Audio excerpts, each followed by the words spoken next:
And welcome back to another episode of the Fake Friends Podcast, episode 23. What it do?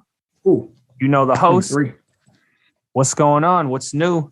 How you doing? I wish we could say we had a new baseball season. I'd be doing a lot better.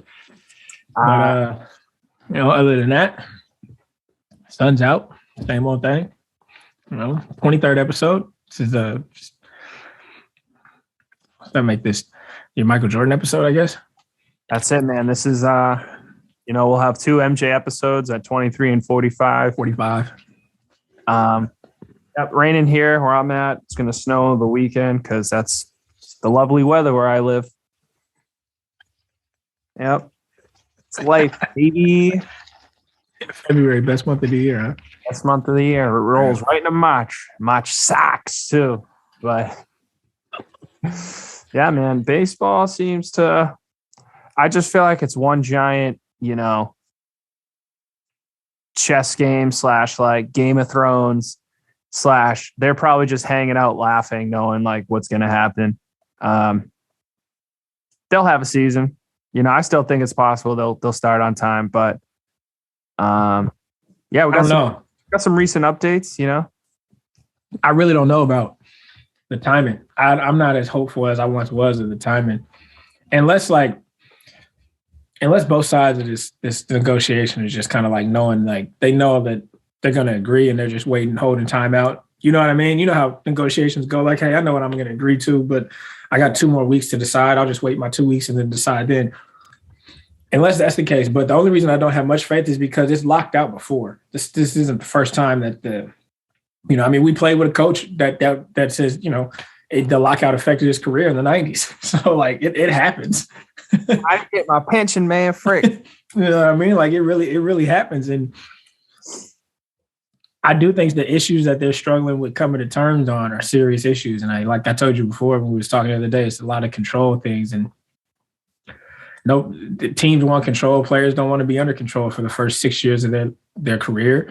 They want to start getting paid early on because they make impacts early on. And I don't blame guys being 21 in the league, 20 in the league, 19, 22, and then they can't get a payday until they're 30 if they're still valued high.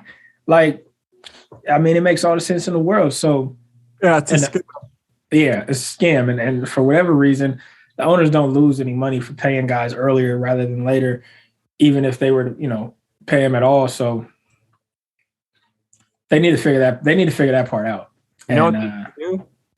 They can do 4 years of team service with a 5th year like franchise tag. Yeah, it's a good idea. Well, I think also the reason, so kind of like what Soto did when you told me, remember you mentioned he was turned down, what, 350? 350, 13 years. Something. Yeah, 350 million, 13 years. I think what teams are afraid of is guys have a breakout year, 2nd year, 3rd year in the league, and then they're a free agent next year. And like, I understand that aspect, but also because you don't have the teams don't have control over where that player may want to sign, even if they offer him a ton of money. Remember we were talking before, Bryce Harper turned down like 40 million, 50 million a year because he wanted length in contract. But like, I just don't understand why you wouldn't agree to an earlier free agency for a player. And if you're not going to give him an earlier free agency and you want to maintain control, then there should definitely be a significant bonus salary increase within that 3rd year. And that's really what they're like arguing about right now. Also, the draft lottery, I think, is another thing. They only want to use like 4 teams so the owners want 14 teams in the postseason. There's 30 teams in the league, 32 teams in the league. Like, if you want 14 teams in the postseason, then those teams that aren't in the postseason should basically be part of that lottery. And I think the owners only want to include like 4 teams in the lottery, something like that. So there's some I think meticulous issues that are kind of holding it up, but they're important when you really look at like how long this bargaining agreement is going to be in place and how it will affect the game over the next 10 years. So it's that and that's why I'm kind of like like pessimistic on it starting on time, because there's some issues that it doesn't seem like it's like, yeah, we're going to agree to that. We're just taking our time. I don't know if they're going to agree to that on both sides, player association and the owners. You know, what I don't agree with though is them being worried about early free agency and players having breakout seasons, because that's why you have scouting and people who evaluate talent in your organization. And then that's why you have an open free market, because not every team is going to evaluate every player the same. So if there's someone that thinks that this player isn't worth X amount of years, X amount of dollars, and you don't offer it to them, clearly, duh. Yeah, no, I mean, you're absolutely, and you would think that would make the most sense in an information age where everything is analytical with numbers. Like, you would think deciding on value of players is a lot easier for front offices now, just if they ran them. So like when they're scouting amateur talent, there's this like machine. It's like a talk box. It's like Zordon. where they evaluate players. They take like statistical numbers for like a college guy.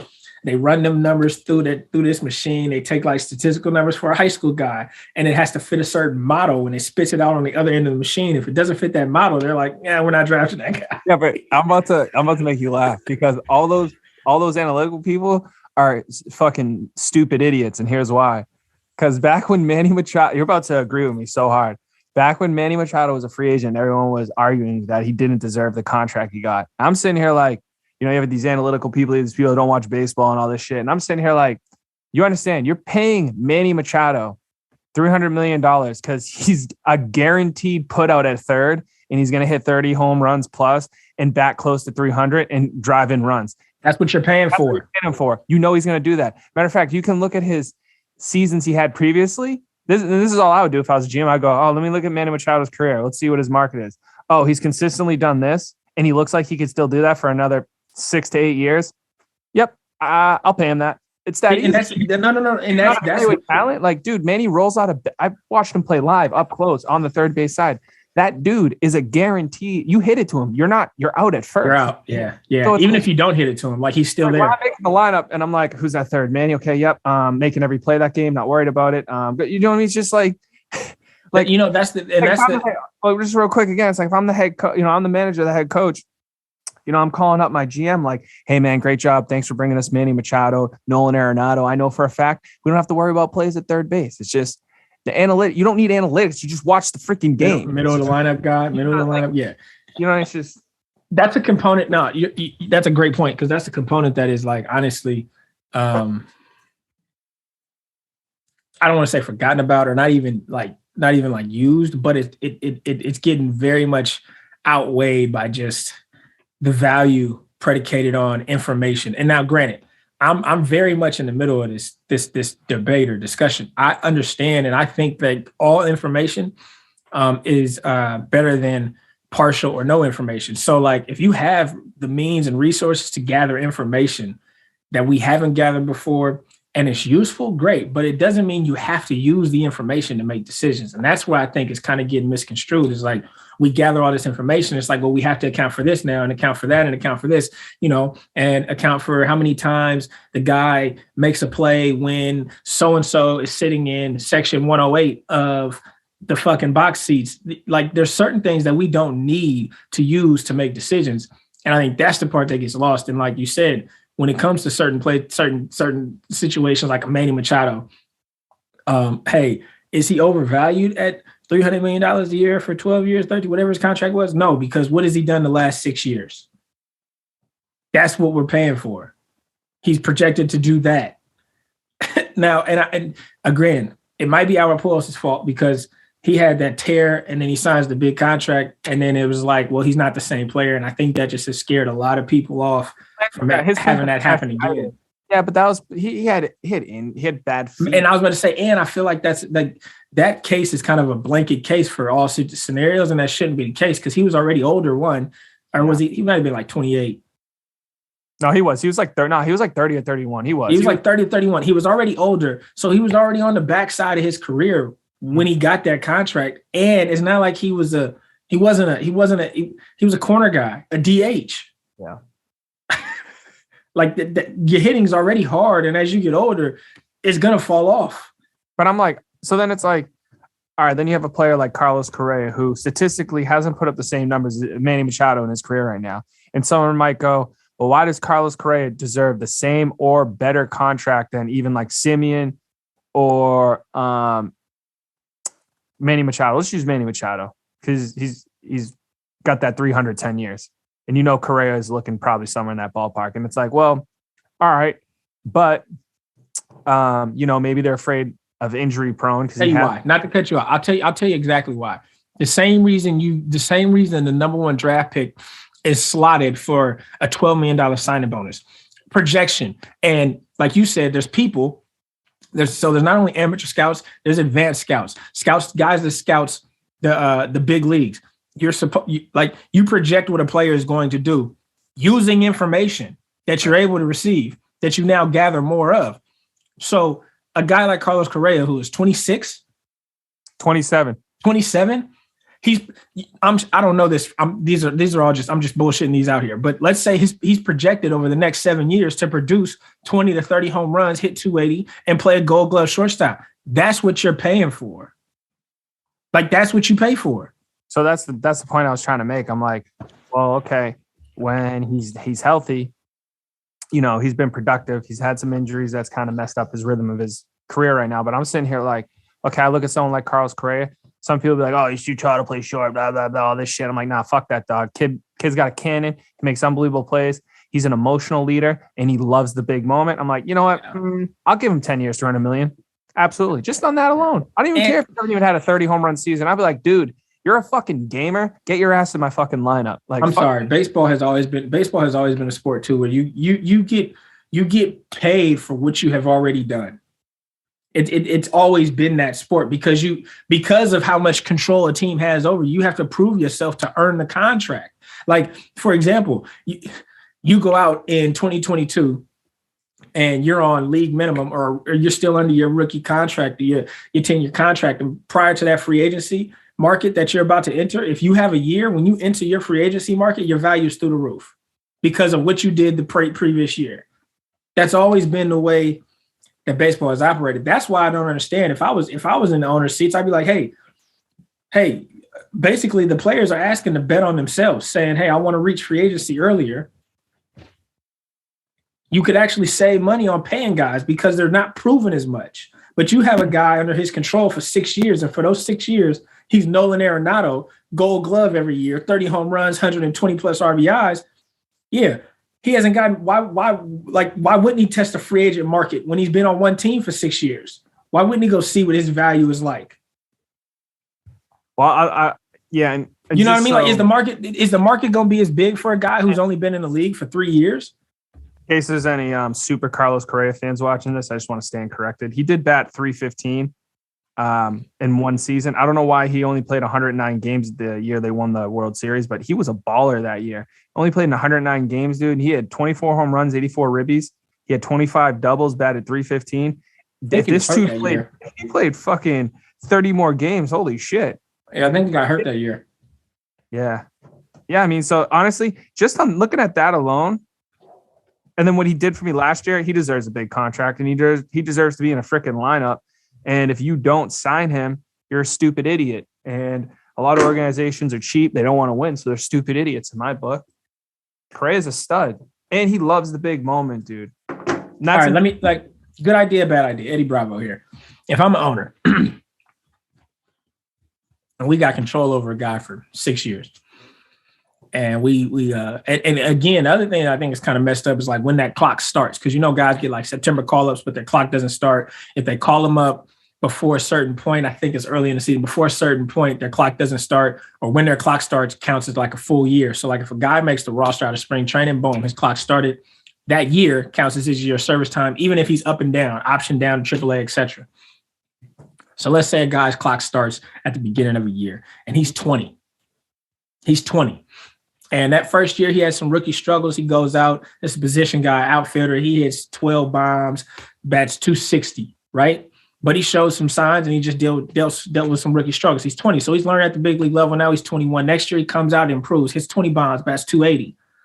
As your organization, you're like, hey, we got control over this guy for the next 4 years, like some organizations have done. let's lock him up now and give him a contract extension for the next 7 years and pay him now.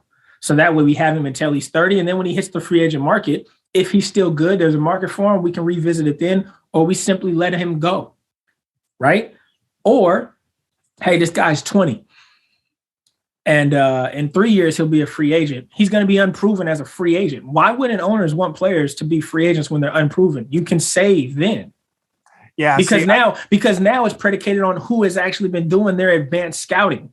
Yeah. Who can actually project that this 23-year-old is going to have a breakout year? Don't you understand what I'm saying? I think the owners don't realize how much of a win it is for like just 4 years. 4 year, once you're serviced. And also the reason why I like that too is it's going to incentivize organizations to start their young players right away. Get them up there. Because you want to keep them. You get a younger league. You get a more popular league. You get a more entertaining league. Well, because, you look at someone like Juan Soto, who is betting on himself to hit free agency, but you compare what someone like Juan Soto is doing, and like other guys did that too, like Mookie Betts, Bryce Harper, Yep. But you look at someone like Wander Franco, who most likely took a fucking pay cut and gave the Rays an absolute deal. Based on what he might be able to do in another season or two. We'll see how this season goes if he's healthy and, what he does. But that kid showed a lot of promise, man. Elite potential. And that dude died like 8-10 years, like 170. The Rays got him for cheap, predicated on what he did last year and what he could potentially do if he continued to do. To where in 4 years he's going to be on that deal sitting here. I don't know if there's any opt-outs. I have to look that up. But in 4 years, because Wander's a baby, his market's going to be a $300 million guy. He could be 25 and he could be on that contract where he could probably get paid. Yeah, like at that moment, a lot, 300 mil plus easy. And it's just so interesting. I think it's better for baseball to not have these players locked up, man. It's just make it 4 years. How old was LeBron James when he went to Miami? That's a great question. When did he go? In 2008 or 2009? I think he took his talents to South Beach in 2009. He was drafted in 2003 at 18, 19. So he was probably like 25, 26. Yeah, I was about to say mid-20s, right? Like prime mid-20s, right? Yeah. Imagine if at 24, Tatis had the ability to choose where he wanted to go. He wanted to play. And not only choose where he wanted to go, but let's take this free agency class right now, and 3 of them, a third baseman, a center fielder, and a shortstop was like, hey guys, let's all go to this team right here. Baseball doesn't understand how there's not room for criticizing those decisions in baseball like there is in basketball of a super team, because there's like rosters are bigger. But when you have stars all on one team, and it's not even so much just big mark, you could take those 3 guys could be like, hey guys, let's go to Pittsburgh. Let's team up in Pittsburgh because we're all from there. We're all stars and we want to play in that division. Baseball doesn't understand that the younger the free agent is, I just think there's a lot more room for excitement within the game. Well, that's a good point too, because you look at someone like Fernando Tatis, who I think signed like a 14-year deal or something like that. Something like that, yeah. Anyway, he's a baby. He was 20, I believe, when he broke the league. But it's like, use him. So let's say someone like Tatis didn't take the length he did, but he signed that extension at 22 and he did like a 8-year deal. Now he's still a free agent. Like what he in the back of his mind, he'd be like, well, I could hit free agency in 2 years, but they're going to pay me kind of much my value now. And then I can hit free agency again when I'm still in my prime. Like, I just think, dude, it makes so much freaking sense. That's why I don't think we're going to have a seat like fuck everything. 4 years. That's that. Let's go, baby. That's why I don't think this season is going to start on time, because this is a very important issue that neither side seems to be budging on, because like we can't continue to go about it the way that we've been going about it, because like teams are kind of shooting themselves in the foot because they're the ones that are fast tracking guys and letting them learn at the big league level. Mm-hmm. But then are saying, hey, we want to get you up here at 20 and we want to control you for the next 6 years. But by the time you're 23 and 24, you're going to have it figured out because you just spent your minor leagues at the big league level and you're going to be an all-star when you're 24, 25. Yeah. And we want to control you for those years. Why wouldn't you want the kid to be a free agent before he's even an all-star? Why wouldn't owners? If I'm an owner of a league, I would be like, hey, guys, check this out. Basically, so we got our own farm system and we can develop our own players. And Now, guys can get to the big leagues at 20 and be free agents by 24. If we do our own advanced scouting, we could potentially sign stars before they're stars at the big league level. Does that not make sense? Yep. And not only that, but you get more bang for your buck. You sign a free agent at 23 before he proved he's an all-star, and you give him that 13-year deal. He's not going anywhere. He's playing for the rest of his career on your team. Yeah, honestly, I just think because I personally don't think, not to cut you, I just from Bryce's situation, from the inside scoop we got with Simeon's situation, players don't want to hit free agency more than once in baseball. Right. They want to know where they're going to be. Like it's not fun. It's not fun packing up and traveling. It's not fun packing up your household, packing up your like where you've been living for the past 4 or 5 years, and then saying, all right, now I got to go live here for 4 or 5 years, and then after that 5 years, now what? Guys get to the bigs. They're in their rookie tenure. They're in that under team control. They want a big contract, and it's the years that matter. And then if they're valuable enough, that 8 to 12 years, I know this is where I'm going to be for the rest of my career. Well, I can settle down, and it eases out their ability to play. Yeah, and I kind of like how baseball doesn't have a cap either, because I feel like hockey manages a little bit better. I don't know the financial rules, but it just seems like NFL and NBA more than ever before the last few years. I feel like, dude, I couldn't tell you who's on rosters in the NBA anymore. I know I'm not following it like I used to in my life this year than I did previously, but the fact that the NBA can really only keep like 3 core players and then everyone else is just interchangeable 1 year, 2 year deals, it's messed up, dude. Like I know the NBA the players are getting more money than they ever had before. Only stars. But I'm like, stars are getting more money. Like you just said, like imagine being a freaking imagine being just a I'm sorry. Nobody's in the NBA are getting paid millions of dollars also, not just stars. Imagine just being, you're a role player, like good enough to get minutes every night, but you're a role player, but you don't know where you're going to be every other year because you're just interchangeable. Like that freaking stinks. So as long as baseball can avoid that, because you do want to be able to hold the same core that you can. And there's more players on the field in baseball. So you want to think like if you have a championship caliber team, how many players on your team besides pitching, just position players or core players? 4 to 5? I was about to say, put it to you like this. The Mariners at one point had a core in the 90s with Griffey, A-Rod. Edgar, Johnson. Yep. And like if Buhner, that's right, Buhner, like that's a core group of guys right there that you might have developed. But imagine if you were able to, when they hit free agency, you've already won with them, or you're able to re-sign them because they're not valued. They're not like, they didn't spend their time with you becoming all-stars. And now when they hit a free agent market, they're an all-star free agent. Every team wants them now.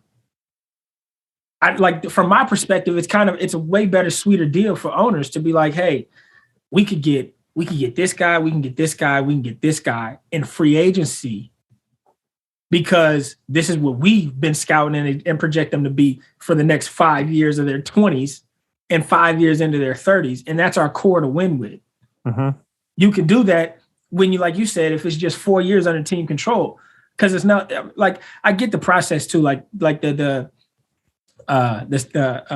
reasoning was like the 6-year control was you don't want to develop a guy that you drafted at 18, develop him for 4 years, develop him for 5 years. He gets to the bigs, and then he's a free agent after 2 years, and you're the one that did all the development.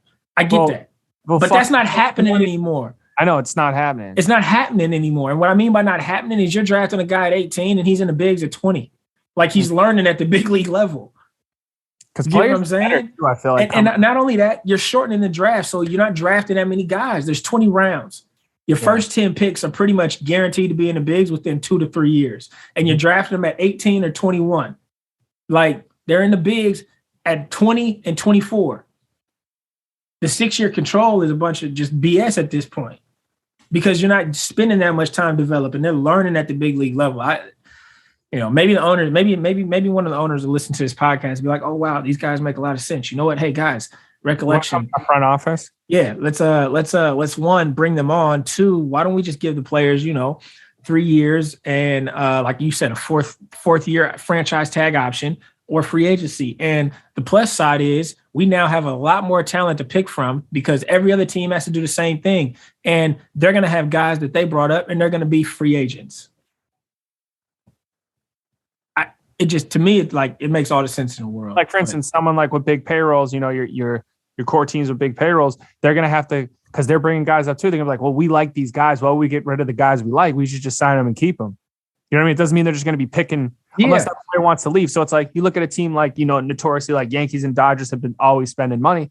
Who's to say they're just going to let guys leave when they hit free agency? I mean, they like them. They want to keep them there. You know what I mean? So they'll give them the deal. If the player wants to stay, they're going to get, I just think MLB shorten the terms of service, figure it out. 7 teams in the playoffs is cool though. They should do that. If not, it is what it is, but I do think it keeps the season more interesting. The fact that only 8 teams total, 4 from each league, get in is ridiculous for how many games they play.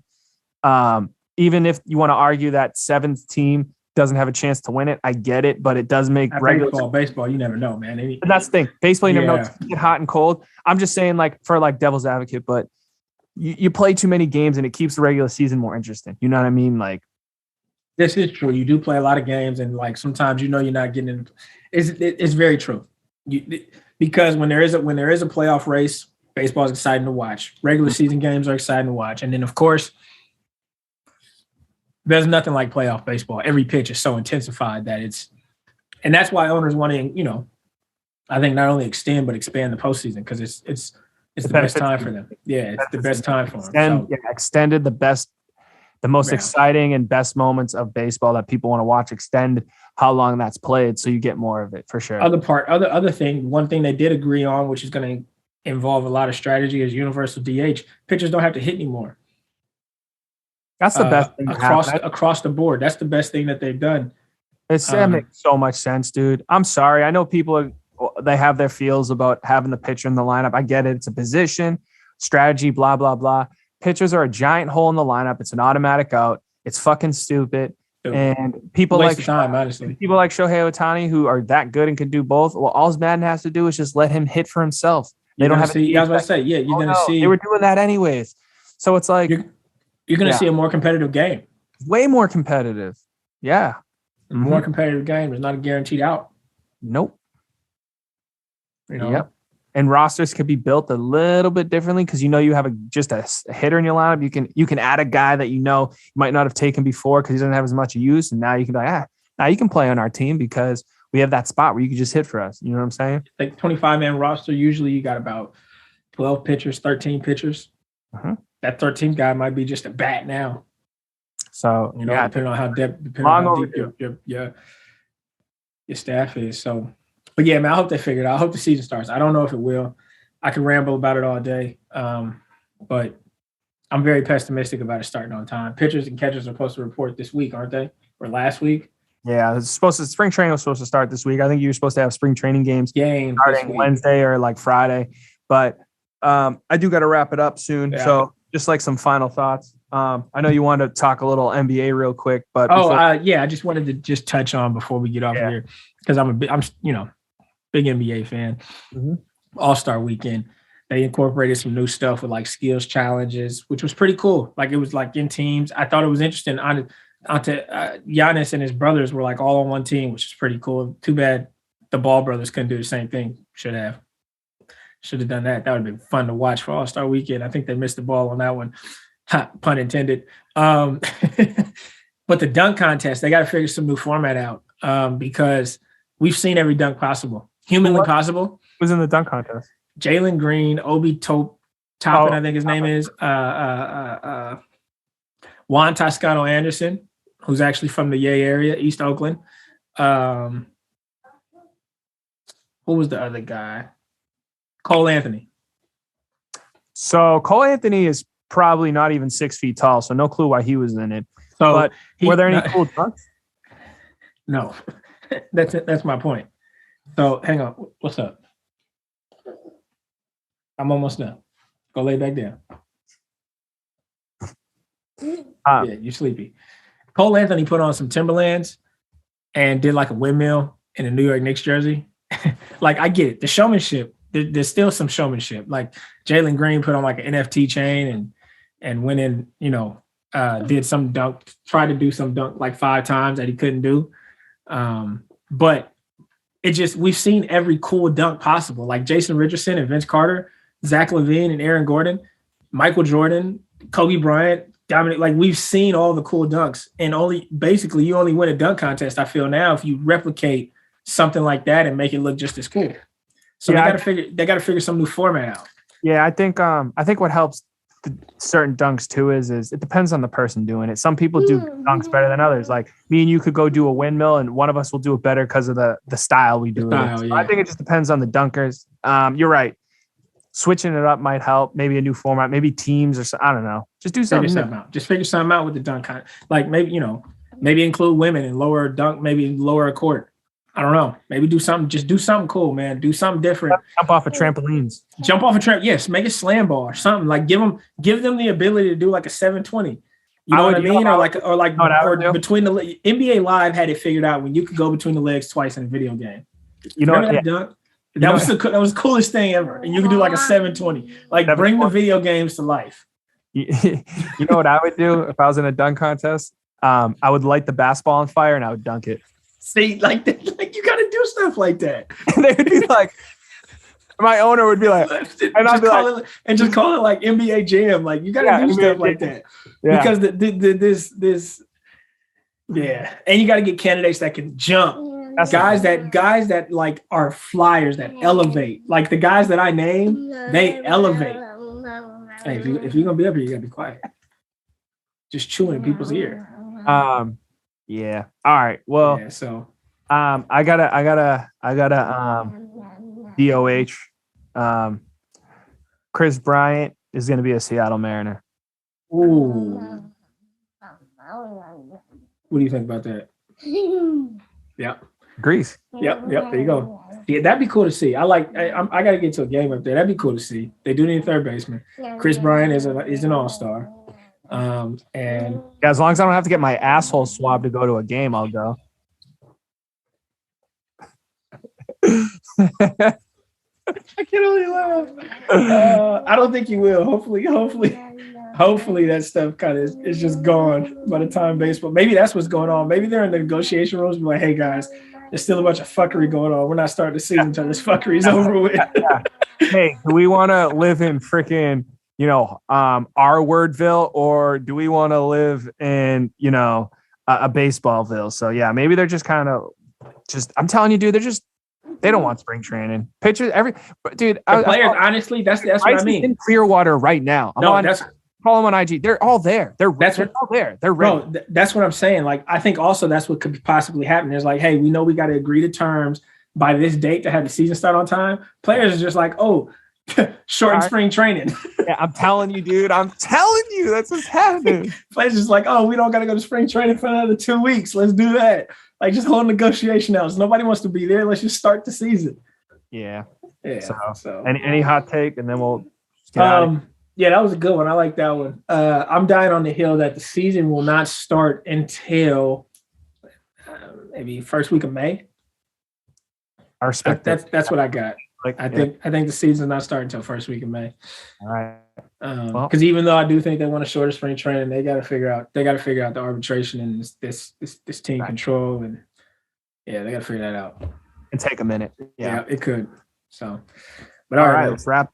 Until next time. Yep. And we'll get this up and running. See ya.